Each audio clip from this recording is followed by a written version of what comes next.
Hello guys, welcome to my channel Learn German. Today we are going to see the grammar topic modal verben for SSC Standard 9. Let's begin with our today's video. So what are modal verbs? Modal verbs क्या होते हैं? वो एक group of verbs होते हैं जो एक complete action नहीं दिखाते पर वो एक दूसरे वर्ब का मीनिंग मॉडिफाई करते हैं. जैसे कि इंग्लिश में ऑक्सिलरी वर्ब्स होते हैं वैसे ही जर्मन में मोडाल वर्बन होते हैं. वो एक पॉसिबिलिटी, नेसेसिटी, परमिशन, एबिलिटी या डिजायर दिखाते हैं. They always accompany another verb. वो ऑलवेज हर बार एक दूसरे वर्ब के साथ आते हैं. They change their vowel sound in singular present tense. उनका जो कॉन्जुगेशन होता है वो हमारे रेगुलर या इरेगुलर वर्ब्स की तरह नहीं होता है. उनका कॉन्जुगेशन थोड़ा अलग होता है. Okay, so let's take a look at what are modal verbs. wollen, want to, können, can, müssen, must, dürfen, allowed to, möchten, would like to, mögen, like to, sollen, should. अभी I think 9th standard के text book में Jolen नहीं दिया हुआ है, बाकी सब verbs दिए हुए हैं. ओके, बट स्टिल जोलन is one of the modal वर्बन जो कि बस सिलेबस में इंक्लूडेड नहीं है. So let's take a look at the कॉन्जुगेशंस.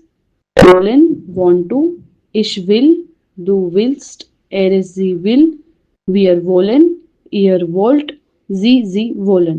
अभी आप एक बात ऑब्जर्व कर लेना, यहाँ पे इश और जी के कॉन्जुगेशन सेम है, वियर और जी की कॉन्जुगेशन सेम है.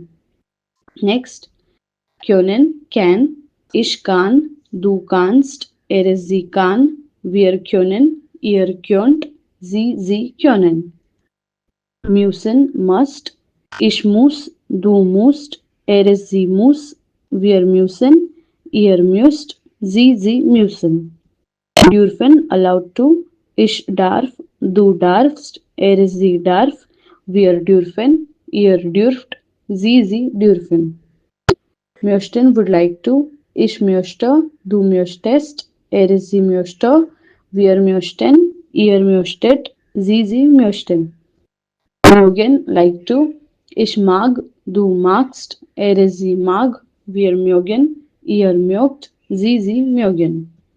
Sollen, should, ich soll, du sollst, sie soll, wir sollen, ihr sollt, sie sollen. So ये सब मोडल वर्बन है. आप एक बार याद कर लेना फिर भी वो याद हो जाएंगे. नेक्स्ट, अभी मेन जो है दैट इज सेंटेंस कंस्ट्रक्शन. जब हम मोडल वर्बन यूज करते हैं किसी सेंटेंस में तो उसका कंस्ट्रक्शन कैसे हो जाता है. So the construction will be subject plus modal वर्बन इन इट्स कॉन्जुगेटेड फॉर्म. मतलब जो सब्जेक्ट है उसके अकॉर्डिंग मोडल वर्ब कॉन्जुगेट होगा plus predicate plus main verb in its infinitive form. Usually हम क्या करते हैं, जो मेन वर्ब होता है उसको कॉन्जुगेट करते हैं according to the subject. But in this case modal verb conjugate होता है अकॉर्डिंग टू द सब्जेक्ट और जो मेन वर्ब है वो लास्ट में जाएगा सेंटेंस के in its infinitive form. For example, डू मोस्ट heute Abend lernen. म्यूसन मोडल वर्ब यूज किया है जिसको कॉन्जुगेट किया गया है according to the subject of the sentence that is डू. और lernen जो मेन वर्ब है वो सेंटेंस के लास्ट में गया है इन इट्स इन्फिनेटिव फॉर्म बिना किसी कॉन्जुगेशन के. Next, wir wollen ins Kino gehen. Sie kann gut singen. Ihr dürft nicht parken. Ich soll den Brief schreiben. Okay, so ये कुछ एग्जाम्पल्स है जिनमें लास्ट में हर जो मेन वर्ब है वो इन्फिनेटिव फॉर्म में बिना किसी कॉन्जुगेशन के लास्ट में गए हैं और जो भी मोडल वर्ब्स यूज किए हैं उनको कॉन्जुगेट किया है according to the subject of the sentence. Okay, so now आप भी कमेंट्स में और एग्जाम्पल्स लिख देना, जो भी सही होंगे उनको मैं पिन कर दूंगी. So thank you for watching my today's video. I hope you like, share and subscribe to my channel.